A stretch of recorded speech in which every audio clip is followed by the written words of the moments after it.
Welcome to Simulation and Prototyping. Today's tutorial is going to cover a couple of different minor components, but generally what I want to discuss is how to divide a curve.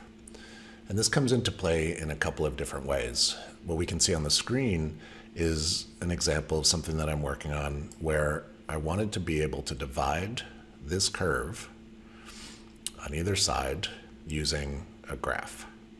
And the reason for that is that I wanted to be able to control the spacing and the intervals of that divide.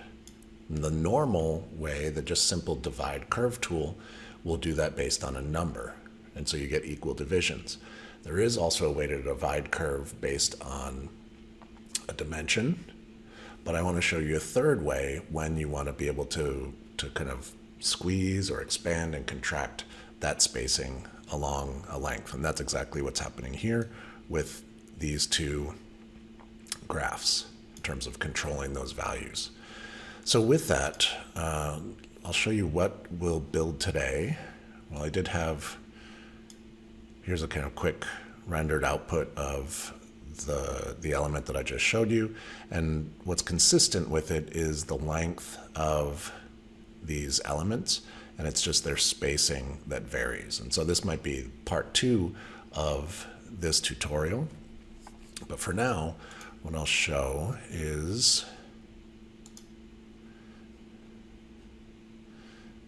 the example here.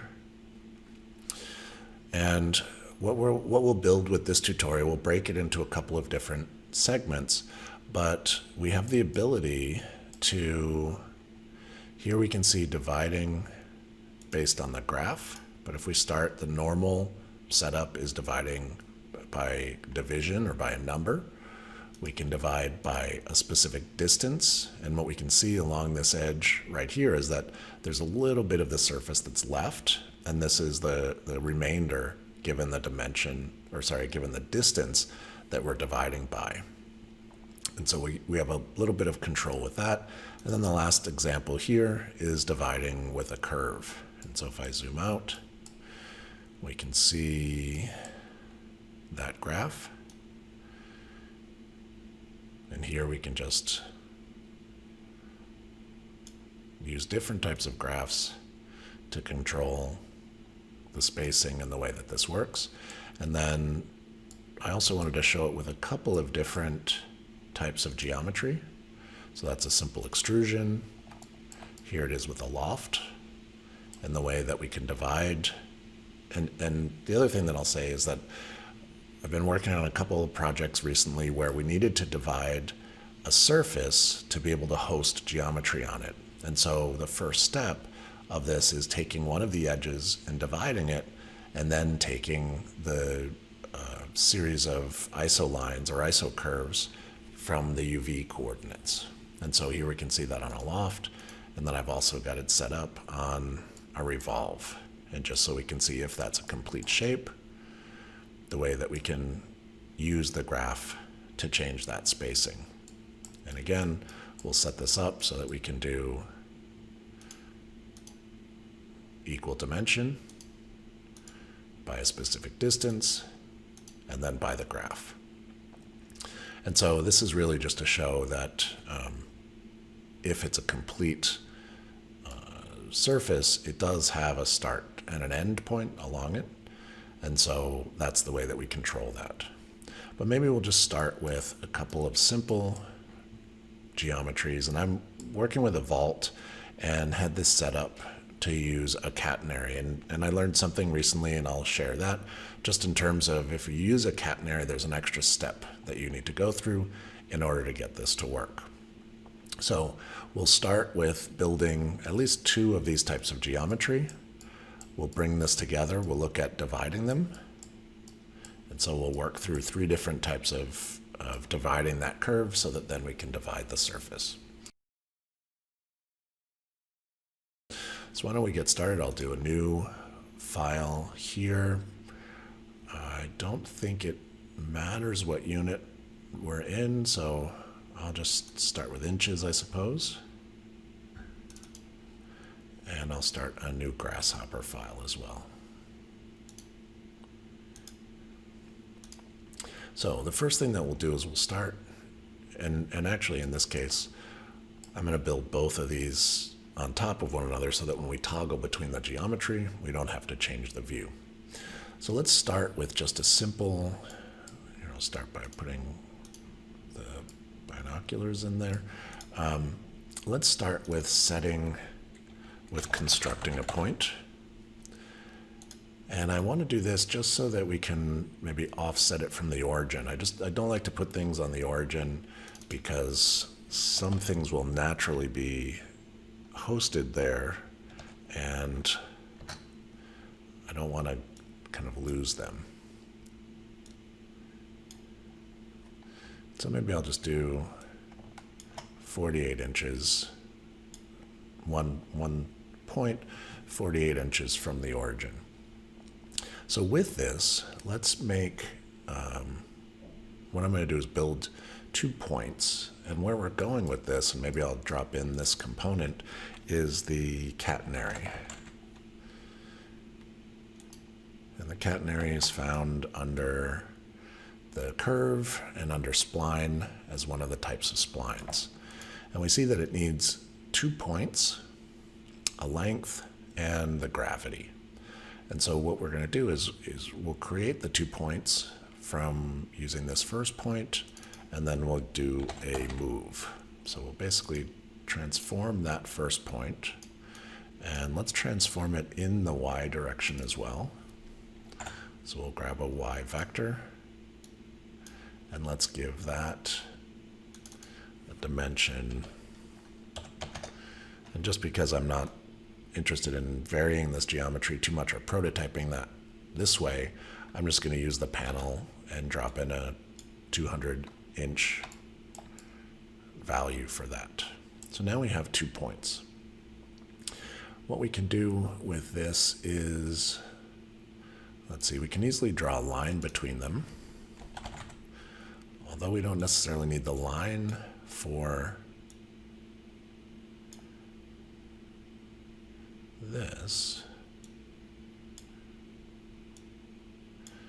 We can at least get a sense that, okay, here's where our line is. And what I'd like to do, well, we can even begin dropping things into our catenary. So point A will be the first point that we made. The transform will be point B. We know that the distance between these two is 200 inches. And so when it comes to the length, I want to use a multiplication of that. And so if we use our multiplication tool, we can take 200 and let's multiply this by anything from 2 to 10. And this we can prototype with a bit. We'll drop this into the length, and then our gravity will be z. And so we can see that the catenary works in the negative as a hanging chain, but if we drop a z value in here, I believe this is positive, and this should flip it over. So there we go. That gives us a simple catenary. We can see if we change our multiplier, we're using multiples of the 200, and we could even change this to real, so we get a little bit of range within that. But anywhere maybe two to 3 times makes sense. So that gives us our catenary curve. And the one thing, let's see, well, I'm trying to decide if I do this correctly or show you how I learned to do this and why it didn't work.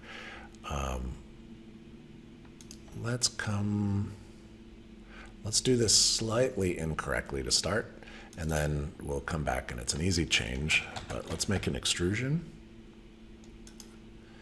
And the base will be our catenary, and the direction will be in the X direction.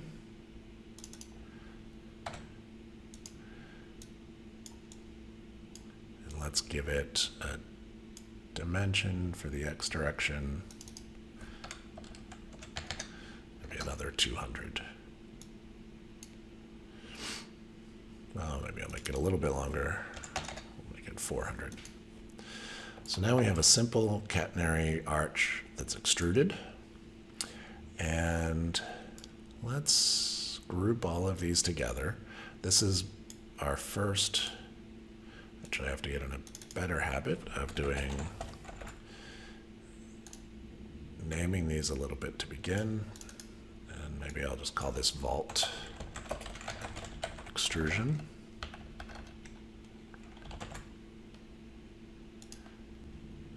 And then we can group all of this together. And we can have that. And let's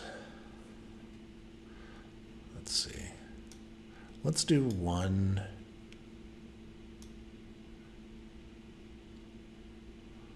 Let's see. I'm wondering if we should get into.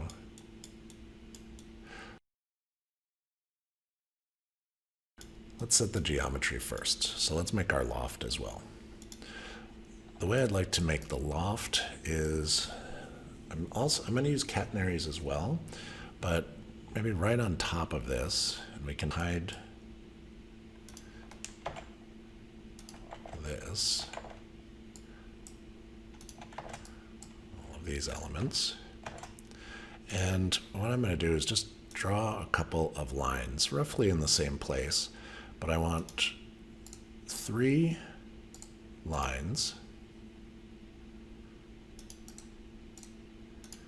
that are not in the same orientation, because I want to make a loft and I want to see it curve enough, and I also want enough distance, or sorry, enough difference between these 3 curves so that when I give them a catenary, the loft will have a bend to it, as well as their height will be different.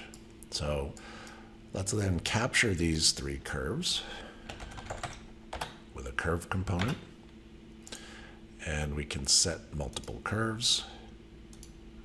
I'll try and select them in order and select them roughly in the same place. We may have to flip them in a second, we'll see.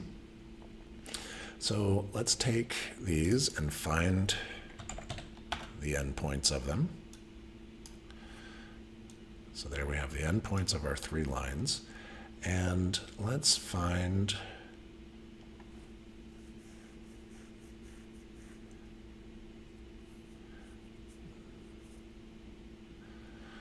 let's do this. Let's get the length of each of them. And so because there are 3, watch what happens if we add a panel. So now we have their 3 dimensions. And we'll use those dimensions to create, again, a multiplication using the length and using, let's go 2.00 is less than 10.00. We can use that as the multiplier.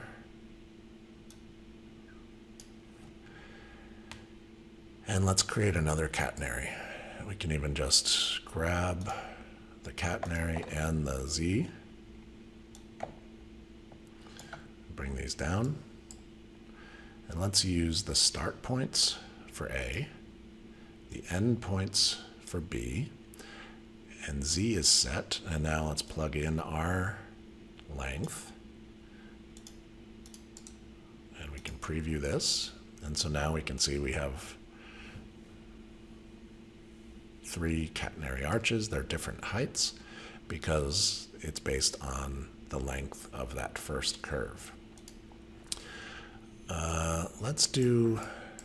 We actually have to do, I don't want to get too far. I'll show you the one thing that we're going to have to add to the geometry when we work with catenaries. And the reason for this, if we go back to our extrusion for a second, and, well, here's the easiest way to show it. The surface container does not actually work, and we're going to need the surface in order to get the isocurves. The surface doesn't work with our current surface from the extrusion, and the reason being is that the catenary is a specific type of curve that we're going to have to rebuild it. And so let's watch what happens. We can see this error that we're getting. The one thing that we have to do is to rebuild the curve before we make the extrusion. And so let's use rebuild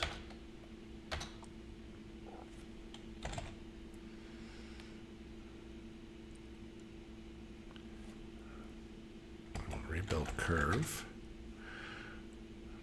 Okay, so with a rebuild curve, let's take our catenary and add this to the curve. And then the only thing that we're going to set is we'll make a panel and we'll give it 3 for the degree curve.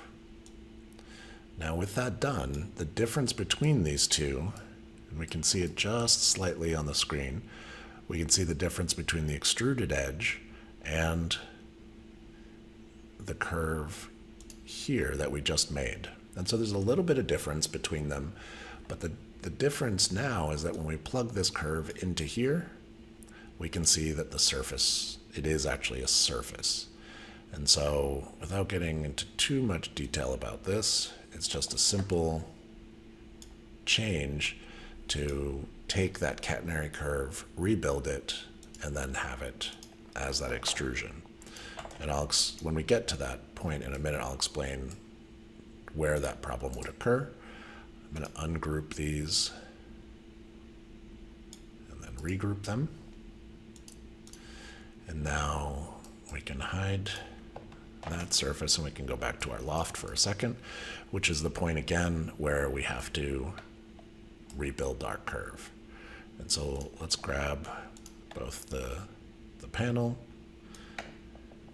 and the rebuild curve from above, drop these in, add our catenary to that. And as we unhide this, we can see the subtle difference between the true catenary and the degree 3 curve of the rebuilt curve. We can hide our catenary, we can hide a few of these other elements. And we can even hide the rhino geometry as well. So we have those. And now rather than extrude, we're going to do a loft. And loft these 3 curves into there. And luckily that works. If for any reason one of those is giving you a problem and that there's a twist with it,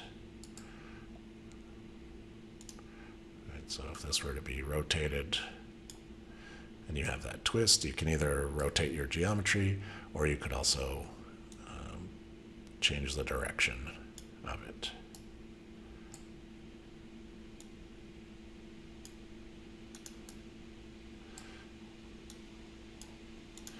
You can adjust your geometry a little bit. I just wanted to do a loft with enough curvature so we can see exactly what happens when we divide it. So I can hide that geometry again, and now we have that. We can even hide these curves. So we have two types of geometry here. Maybe I'll just grab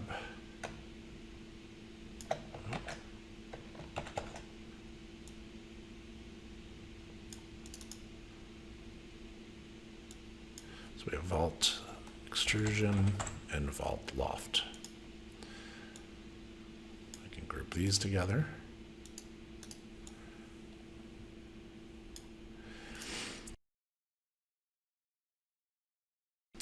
And so what's nice is I just wanted to show a really simple way to toggle between these two so that we can look at both in terms of how they're working. And I'm going to do that with a stream filter. And so we can find stream filter under sets and under tree. And here we see stream filter. So I'll drop this in. And I'll bring stream 1 and stream 2. And then what we need is the gate. For the gate, what I'm going to use is under parameters and under input, we can use our value list. And what's nice about the value list is we can just change. So we're bringing two types of geometry in, and we're going to let one pass through this at any one point in time. I'm going to edit this list, and I'm just going to say extrusion equals 0 and loft equals 1. I'll say OK. And we can see stream 0 and stream 1 as we plug this into the gate. Now, let's see, we can hide the loft. And in this view, depending on which one we want to look at, either the loft or the extrusion, we can toggle between these two. And if we had 3, 4, 5 different options coming from the left, if you zoom in, you see you can add additional streams. So now that works. We're going to have a B-rep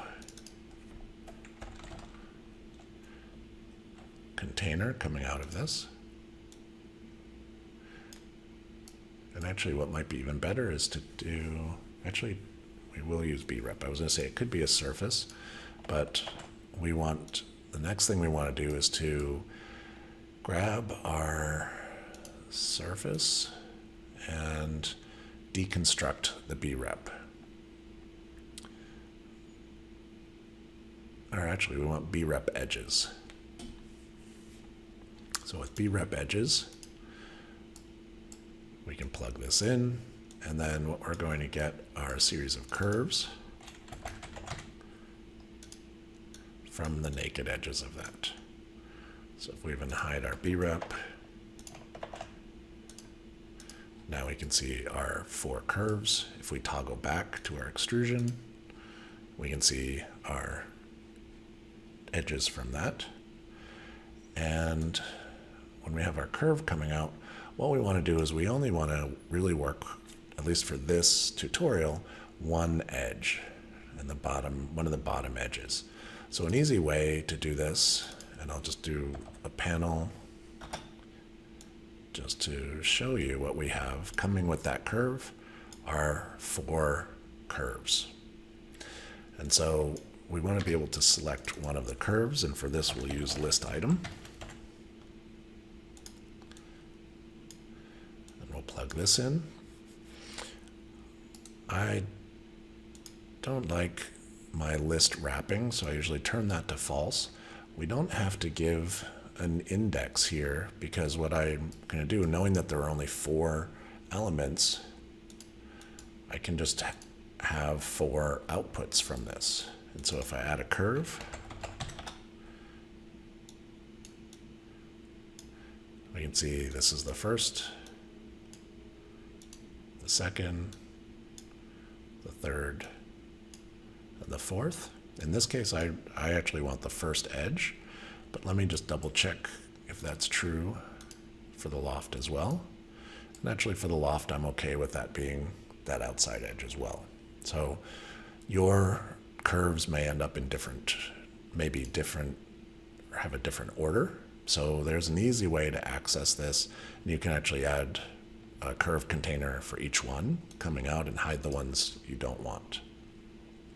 So now we have from our stream filter here, choosing between these, we can get our curves for either type of geometry.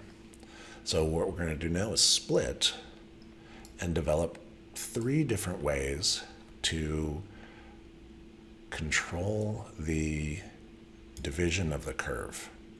And I'll start with the simplest one, and maybe I'll start with the extrusion, and we'll make this clear, and then we'll add a little bit of complexity with each as we go.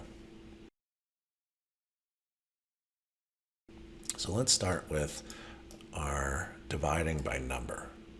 So what we'll do here is divide curve, standard component. Let's plug in our curve, and the default is 10.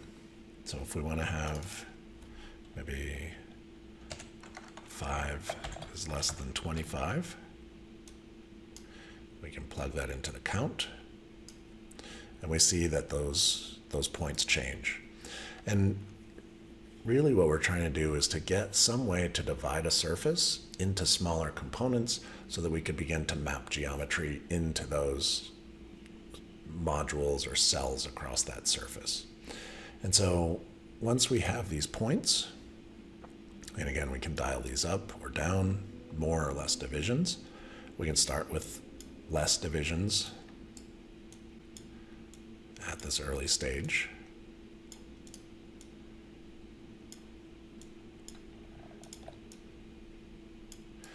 And from this, the points that we just did are points dividing up this curve. They're not technically on the surface. And so what we need are a U and V points on the surface. So the easiest way to get that is to evaluate a point on a surface, and it's called closest point.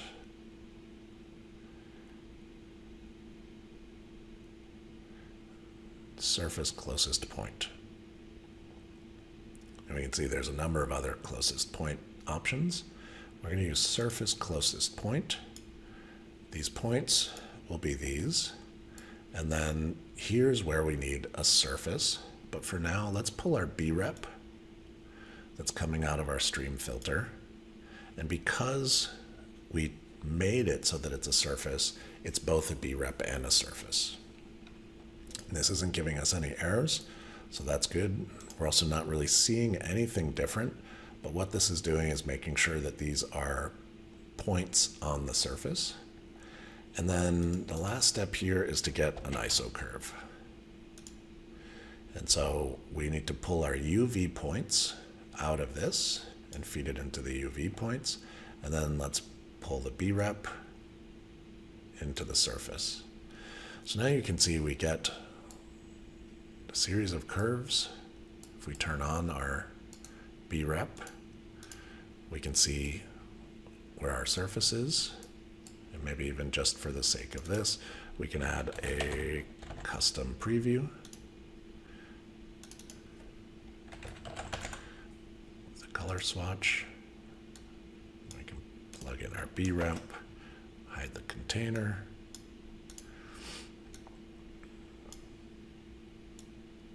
Give it a little bit of transparency as well. So now we have that. We can hide our curves in here, our curve list, and our curve that's coming out.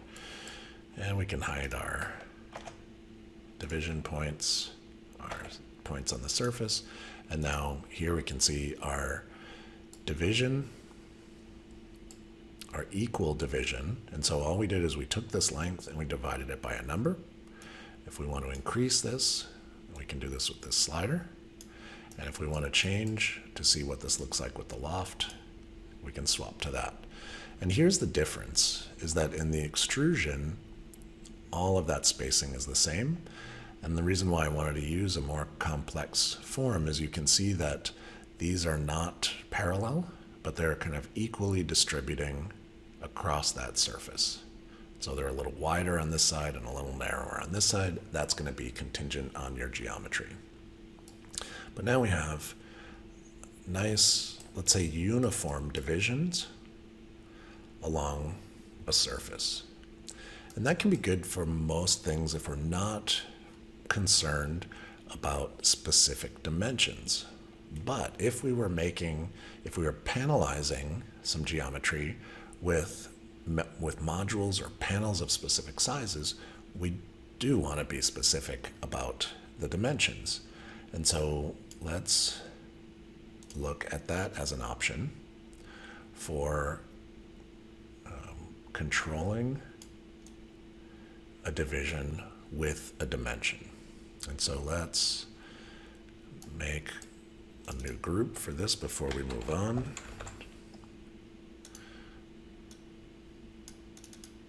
Let's call this divide by number or divide by quantity. We can join these together or group these together. And now we have that as a simple set of operations. We can hide those iso curves, and now we can just work with this surface. So now let's divide. Copy this. And let's divide by distance.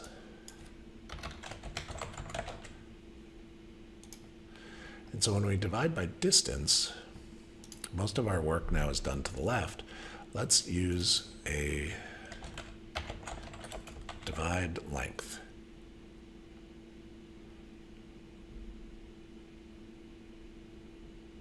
And there are a couple of different ones here. Let's see, is this the one that I want? I actually like this one to be able to round up and round down, and I can explain a little bit what's happening with that. So we'll plug in our curve. And in this case now, the distance is going to be a dimension. And so let's set, 5 is less than 25. We'll use that as the distance. And so now, and maybe we want to increase that, I just want to do this enough so we can see where we're starting. So watch what happens. This is the beginning. And so what we're doing is now 20.72 is our increment, and that's a specific dimension along that length that's coming to the point when it gets to here. And watch specifically this end of the curve as we divide it, as we change this number, and you'll see that it's getting larger or smaller. And this has to do with the remainder when we divide something. And so if you're not, and here's a different reason why you might use this type of command, if you're not concerned about completely filling this surface, and your surface goes beyond the kind of space where you need it, this is going to give us a very specific dimension along here. Granted, that dimension is going to change on a complex surface because of the iso curves, but if we flip back to our vault, that will be a specific dimension because it's going to be consistent across that surface, right? Whatever we want that to be. And maybe I'll turn this back to integers where we might want to have a kind of normalized dimension. So 14 inches along here gives us a little bit left over. And so the round up and the round down are set to false. We can keep them as false, but we can also change them to true. And a simple way to do that is by changing the 0 to 1. And so we can see we just rounded up, but if we round down, oh, you can't have that for both. And so you can also round down. If we want, and actually maybe it's just worth doing this now, this is not necessary for what we're doing.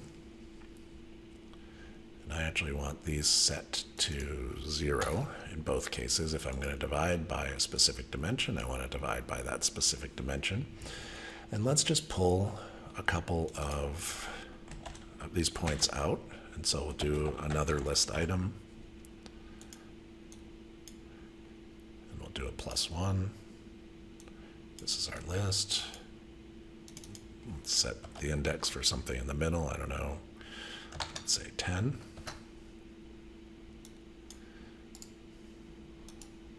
Set the rep to false. And now we have 2 points in the middle. And let's just create a line to test this. So between these 2 points, start point and an end point, we can see here's our highlighted geometry.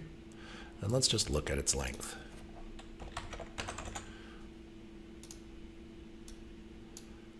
We'll plug a panel into this. And so the length between these 2 points is 14. If we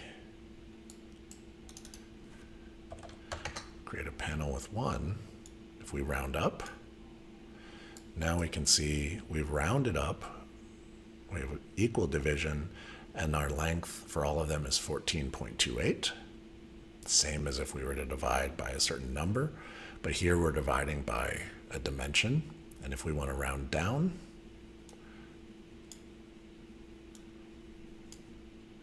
we can see rounding down would be 13.79. I'm going to set both of those to 0. We can see that our dimension's 14, and we have a little bit of remainder at the end, and that's okay. The last thing I want to do, so all of this was just to kind of explain the rounding up, rounding down, and what we get. So we can get rid of that. We don't need it. If you want to keep it there, that's okay. I do want to get rid of the last point on here, and I'm going to call the index, and this will be, the list is going to be the points. The index to cull is going to be -1. I think in this case it has to wrap. I think if I set this to false, we see we get an error. And so the simplest way to always grab the last thing is to grab -1. And we can see now our list is our full list except for the last index that's there. So we can hide these curves. We have this new list, and now let's grab from above our surface closest point and our surface. We'll copy them, and we'll just simply replace the point. Everything else should be the same. If we turn on our iso curves, you should get a series of iso curves there. And if I highlight them, you'll see it starts on the first edge, it goes all the way through, but there isn't one at the end because we took out that point. And so now we have a certain number of elements, and let's see, we can check set list length is nice if we want to know how many we're getting. We can add a panel to that. So now we have 29 curves that are 14 inches away from one another. Let's turn back on our loft. And now we can see at least along this edge, we know that they're starting at 14 inches. Let's change that because these look pretty close to the same. So let's see, here we are. And now we can also see where the first point is, where the first edge is. We can always flip the direction if we wanted to start at the other end, but here we're left with a little bit of remainder at the end there, and that's okay. So we can see we've got 25 curves at 16 inches apart. So for this now, let's hide these curves, and let's group this together.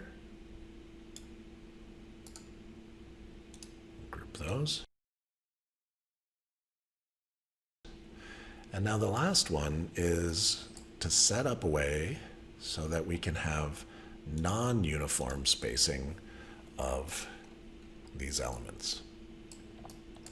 And I'm going to do this using the graph, or the graph tool. And so let's set it up. There's a little bit of, there's some options that we have with this.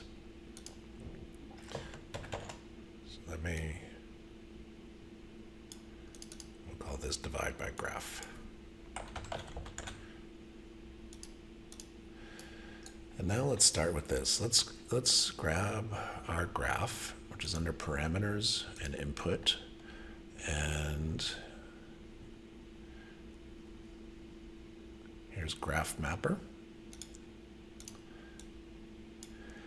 And with the graph mapper, what we have to give it is a range in the way that we want it to work. So let's add a range, and the range needs a domain. And let's set the domain to be, let's say, that's not a number slider. We're going to create a panel and say 0 to 1.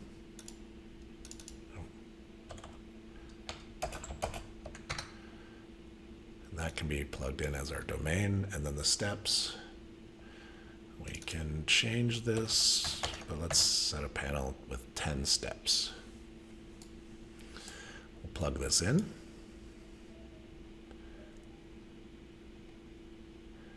And let's see, let's just double check.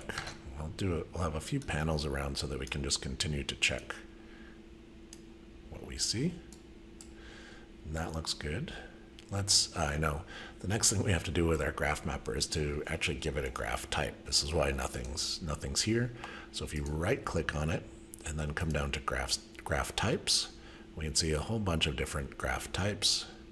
I'm going to use Bezier, and I'll explain a little bit about what we're seeing here.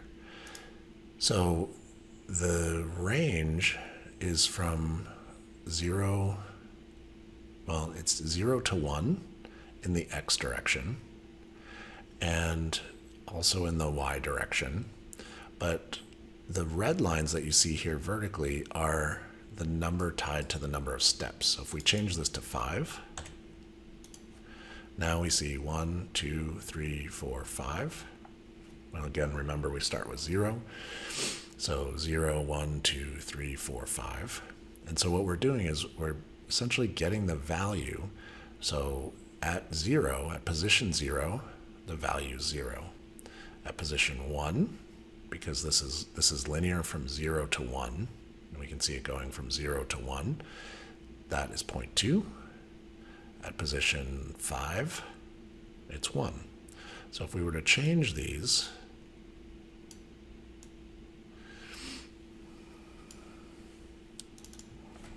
we can have a panel coming out.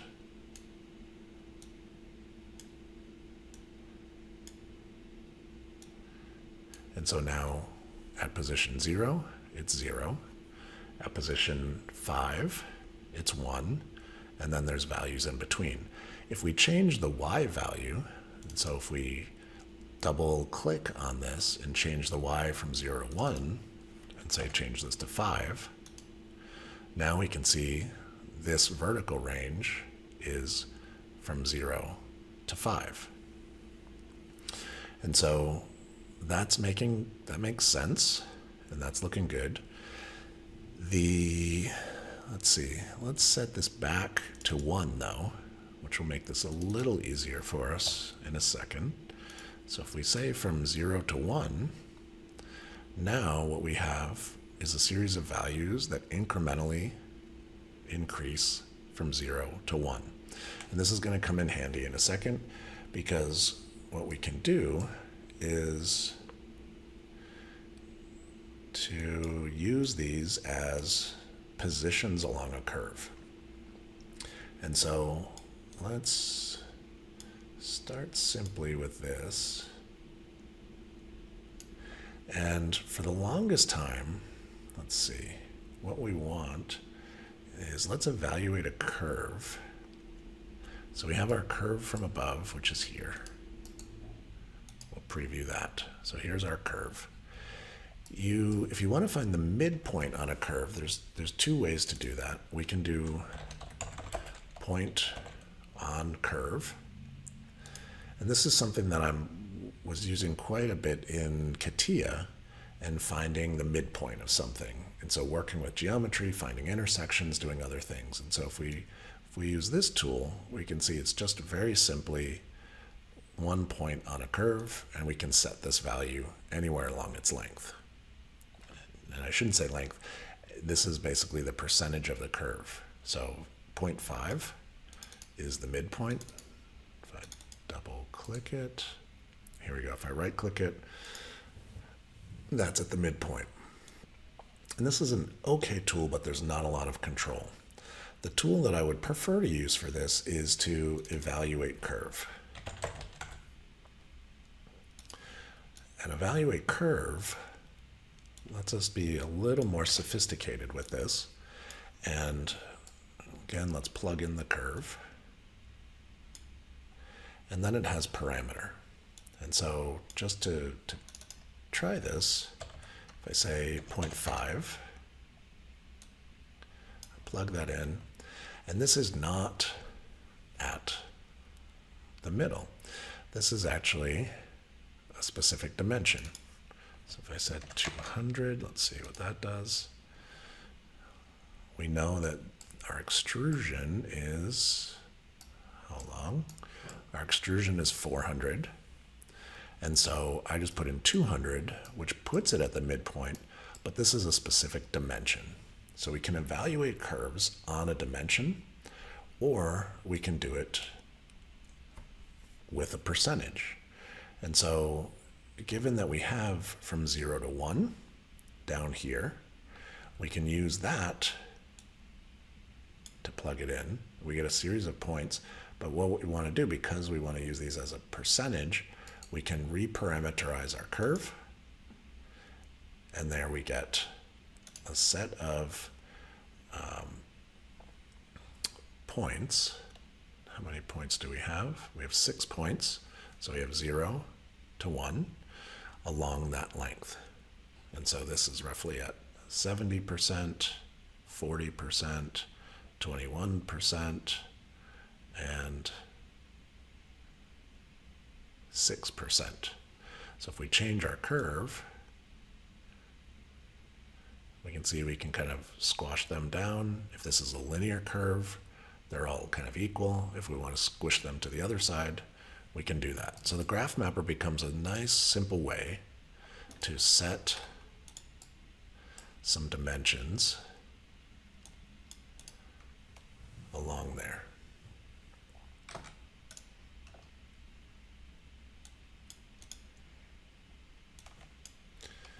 And so now that we have these dimensions, we can do the same thing that we did a second ago. We'll copy our surface closest point and our iso curve. We'll plug in our points to our points. We'll preview our iso curves here.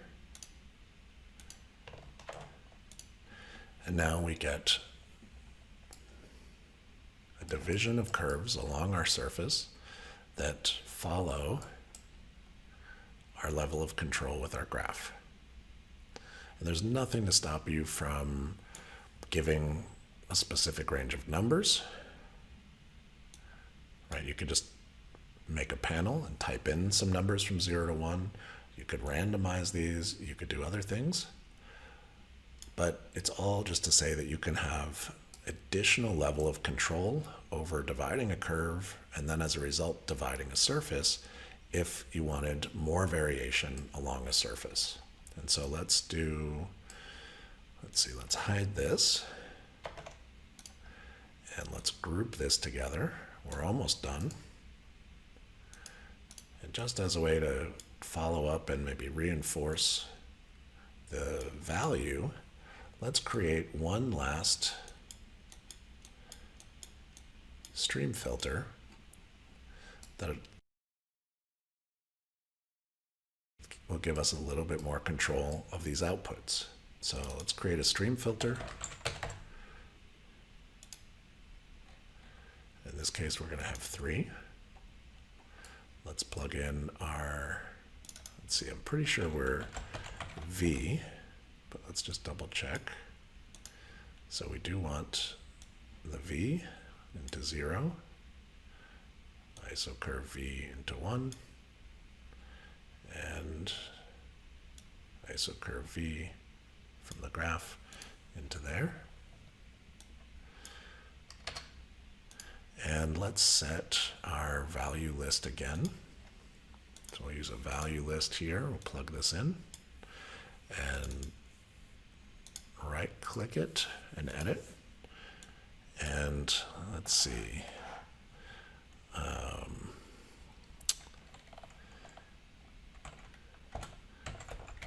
Number is going to equal 0. Distance will equal 1. And graph will equal 2. Say OK.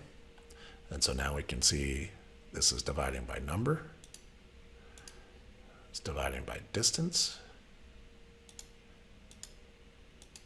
And then it's dividing by using the graph. So that's a nice, simple setup. What we can even do is, like I've done before, is I'll pull these too far away.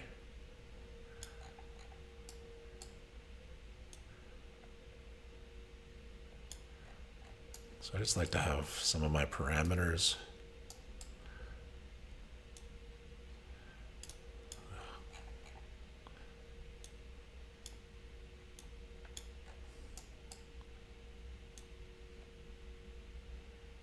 kind of all the way to the left.